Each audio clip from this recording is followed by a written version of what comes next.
دنیا کے ہر باضمیر شخص کے لیے اسرائیل ظلم، استحصال، جھوٹ اور مکر کی علامت ہے۔ یہودی ریاست انہی بنیادوں پر قائم ہوئی تھی اور آج انہی ستونوں پر کھڑی ہے۔ اسرائیل کا قیام 1948 میں ہوا، لیکن مسئلہ فلسطین کا آغاز 1917 میں معاہدہ بلفور سے ہوا، جب انگریزی حکومت نے فلسطین پر قبضہ کر لیا اور وہاں یہودیوں کے لیے ایک قومی وطن کے قیام کا اعلان کیا تھا۔ ممکن ہے کہ میرے ویورز یہودیوں کی تاریخ کو جان کر ان کو مظلوم سمجھیں کہ آخر یہ قوم صدیوں سے غلامی کی زنجیروں میں تھی، تو ان کو حق حاصل ہے کہ اپنی ایک الگ حکومت حاصل کریں، لیکن حقیقت اس کے بالکل برعکس ہے۔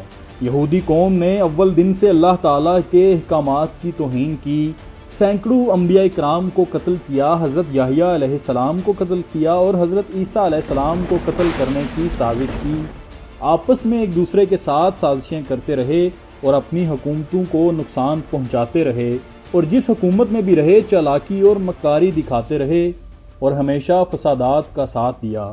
تابوت سکینہ اور ہیکل سلیمانی والی ویڈیو میں ہم ان کی تقریباً 4000 سال پرانی تاریخ بتا چکے ہیں۔ وہ ویڈیو آپ ڈسکرپشن میں لنک سے یا آئی بٹن سے دیکھ سکتے ہیں، لیکن ان کی صدیوں پرانی تاریخ کے لیے ایک اور ویڈیو تفصیل سے ضرور بنائیں گے۔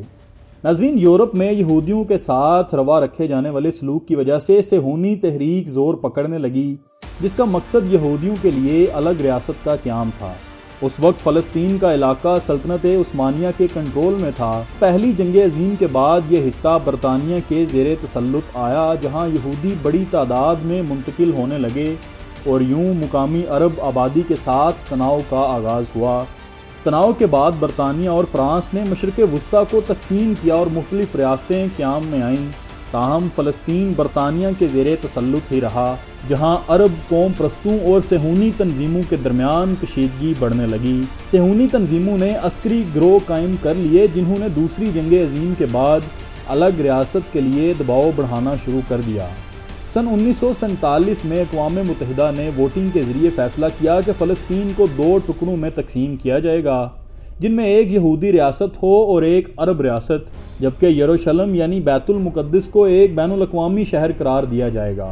تاہم 14 مئی 1948 کو اسرائیل کا قیام ہوا تو اگلے ہی دن اردن، مصر، شام اور عراق نے حملہ کر دیا، اور یوں فلسطینیوں کے لیے ایک سانحے نے جنم لیا۔ 7.5 لاکھ کے قریب فلسطینی ہمسایہ ممالک میں خود فرار ہوئے یا انہیں اسرائیلی فوجیوں نے بے دخل کر دیا۔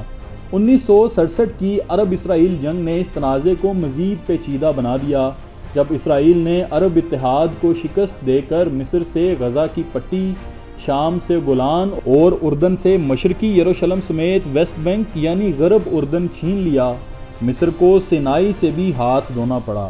6 سال بعد اسرائیل اور مصر نے امن کا معاہدہ کر لیا اور سینائی مصر کو واپس لوٹا دیا گیا۔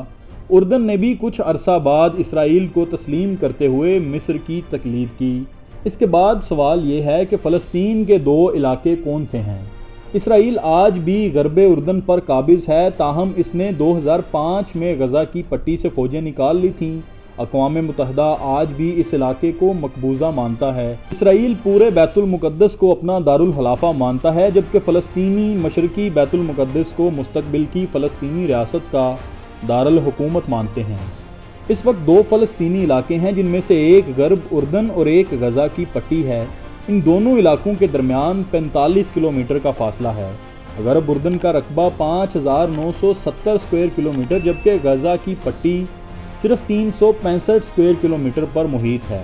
غرب اردن یروشلم اور اردن کے درمیان موجود ہے، جبکہ غزہ کی پٹی 41 کلومیٹر طویل اور 10 کلومیٹر چوڑی ہے۔ غزہ کی پٹی کی سرحد کا 7 کلومیٹر حصہ مصر سے ملتا ہے اور ایک جانب بحیرہ روم واقع ہے۔ ناظرین، لیکن یہاں سوال یہ پیدا ہوتا ہے کہ ان دونوں فریقین میں سے صحیح کون ہے اور غلط کون؟ فلسطین، یروشلم، بیت المقدس، یہ سارا علاقہ فلسطینیوں کی ذاتی ملکیت تھی۔ فلسطینی تب سے لے کر اب تک اپنی آزادی کی جنگ لڑ رہے ہیں، اور اب تک لڑی جانے والی آزادی کی اس جنگ میں ان کا بہت سا جانی اور مالی نقصان بھی ہو چکا ہے۔ فلسطینیوں کا مطالبہ ہے کہ ان کی مستقبل کی ریاست کی سرحدیں 1967 کی جنگ سے قبل کی حالت پر طے ہونی چاہیے، تاہم اسرائیل اس مطالبے کو تسلیم نہیں کرتا۔